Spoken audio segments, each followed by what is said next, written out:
The Tesla Model X key fob has an aluminum case that splits in two to reveal the battery. First, locate the release tab. It's a small latch on the back or side. Use a small flat tool like a screwdriver or guitar pick to gently press or slide the tab to disengage the case. Avoid using metal tools to prevent scratches. Once the tab is released, carefully separate the two halves of the fob along the seam.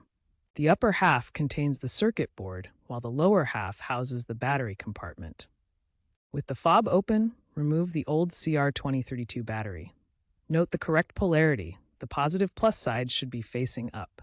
Insert a new CR2032 battery, ensuring it's oriented correctly with the positive side up. Carefully align the two halves of the fob and snap them back together until they are securely closed. Make sure the case is properly sealed to prevent water damage.